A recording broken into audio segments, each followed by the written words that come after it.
What's good, y'all? Welcome back. Welcome back to another F1 video. Yeah, 2 days in a row. 2 days in a row.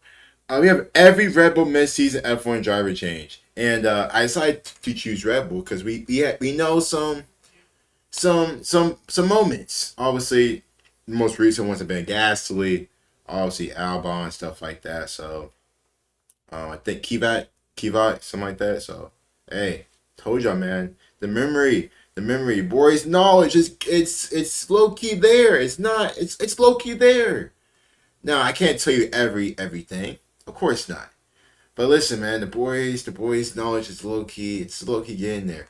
So as always, shout out to Autosport. We are finna check it out. We are finna see what it is on. Hopefully, you guys are having a great day. It's Thursday. One more day to the weekend, so it should be very, very fun and exciting for that. Sorry, my freaking watch is going off. The Siri thing, whatever. Anyway, let's go. Let's get started with the video. Don't forget to like the video and sub as well to the channel if you are new. That's it. That's the intro. Let's get it. Red Bull has shuffled its deck yet again in the middle of a Formula One season, dropping Pierre Gasly back to Toro Rosso and promoting rookie Alexander Albon to the top team alongside Max Verstappen for the rest of 2019.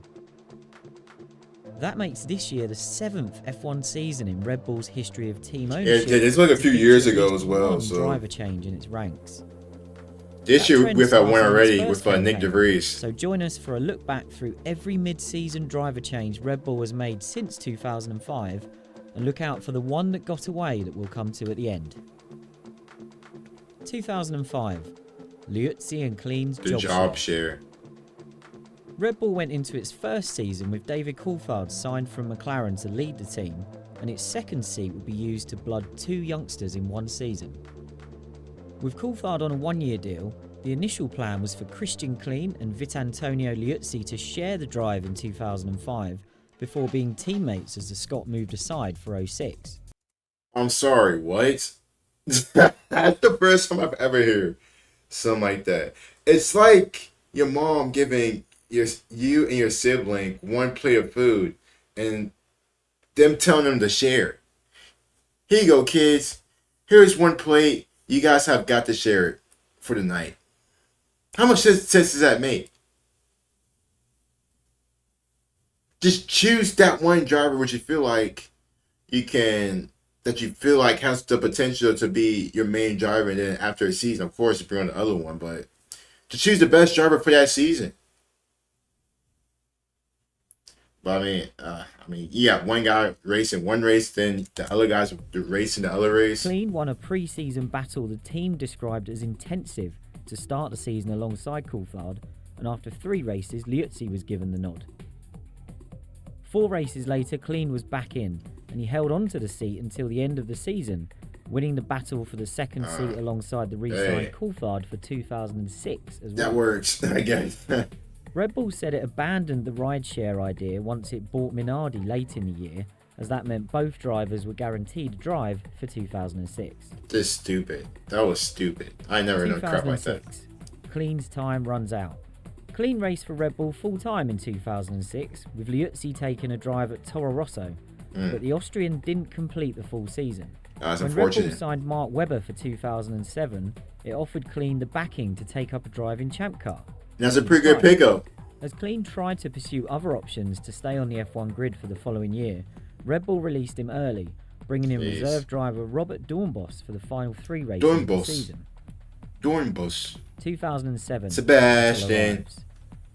Scott Speed lasted a year and a half at Toro Rosso, losing his drive to Sebastian Vettel after the European Grand Prix. It'd be like that. Something was up a week before the news broke, when Speed accused team bosses Gerhard Berger and Franz Tost of pushing like hell to get rid of him and teammate Liuzzi.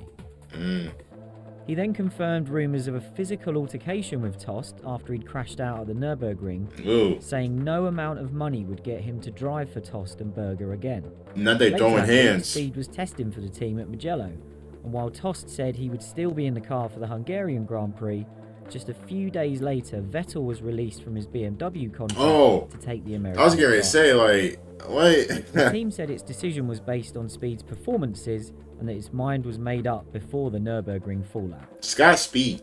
2009, game over for Bourdais. Bourdais. Everyone remembers Vettel's famous win for Toro Rosso at Monza in 2008, but what is often forgotten is that teammate Sebastien Bourdais qualified 4th for that race. That's pretty The good. Frenchman's chance of making it 2 Toro Rossos on the podium was blown when he stalled on the grid. Instead, when he left F1 in the middle of the following season, he did so with 2 7th places as his best results. That's not too bad. Bourdais and the team were critical of speculation. I mean, it depends like in doubt depends over like how many German races Grand Prix he weekend. done. But following that race, It wasn't for Toro like a Rosso year, announced his year and a half. departure, That was saying it. his performances had not met expectations. Not really that good, to be honest. 2016, Verstappen arrived with a bang. We'll be honest, when we couldn't find any in-season driver changes from 2010 to 2015, we assumed we must have missed one. But Red Bull calmed down for a while, preferring to make its changes at the end of each season. Well, Max. That all changed in 2016 when the unstoppable force of Max Verstappen led Red Bull to promote him to its top team at the expense of Daniel Kvyat after 4 races of that season. Daniel Kvyat. Unlike so many before him, Kvyat was retained. Oh, returning Kvyat. to Toro Oh, Rosso oh. to fill the So I think I did say oops. I think I did say a little error. Yeah, I think I did say error. I think I said Kvyat got gone in mid-season. It was after the season. So remember when I told you guys, your boy's knowledge? Yeah, so Verstappen's seat. After both think I drivers capped. sat for an I think I uncomfortable capped. press conference before the Spanish Grand Prix, Verstappen went on to instantly justify Red Bull's ruthless decision, capitalising on a collision between the Mercedes drivers to win on his debut for the team at Barcelona. That's amazing. 2017, the Toro Rosso Tangle. The Toro Rosso Okay, Tangle. brace yourselves, because this one gets complicated. Kvyat's return to Toro Rosso lasted over a year until he was replaced for the Malaysian Grand Prix by Pierre Gasly. Right, beer. Gasly drove alongside Carlos Sainz Jr. for 2 races, Alright. but the team had to find replacements for both for the US Grand Prix, as Gasly was racing in Super Formula that weekend and Sainz moved to Renault to replace Jolyon Palmer. That meant Kvyat was awkwardly recalled for one race, alongside Brendan Hartley, who'd previously been dropped by Red Bull's juniors. Who the hell was that? Making it to F1. Once Gasly was available again, he and Hartley saw out the year, with both staying on for 20 That was my first I heard about Hartley. Sebastian I ain't Loeb, never heard about the one bro. that got away. Red Sebastian Bull initially Loeb. put rallying legend Sebastian Loeb in a Formula 1 car as a PR stunt, but when his performance raised a few eyebrows, things got serious. Loeb tested both privately and publicly with Red Bull in 2008, and during 2009 he embarked on an F1 fitness program, also testing a GP2 car to improve his sharpness in a single-seater. I like it. He'd even expressed an interest in taking Bourdais' seat when doubts over his countryman's future first emerged, publicly stating he was available to take the drive if it became free. That's over like a couple In the end, years. the idea was for him to race in the 2009 finale in Abu Dhabi for Toro Rosso, and in Loeb's own words, the deal was very close. But he couldn't get an F1 super license, and the story will forever remain one of motorsport's great what-ifs. So they had a pretty good driver to help, possibly, and then to Loeb, Sebastian Loeb. And I think they even said that they could have had him a few years back anyway, and they never did it. But have Red Bull really missed Sebastian Loeb? I don't think so. I don't think so. Like I said, that was my first time hearing about Sebastian Loeb, so I can't really judge the guy. I don't really know him, but yeah, good video as always. As always, very very good video. Every Red Bull mid-season F1 driver change. A lot of these guys that we know.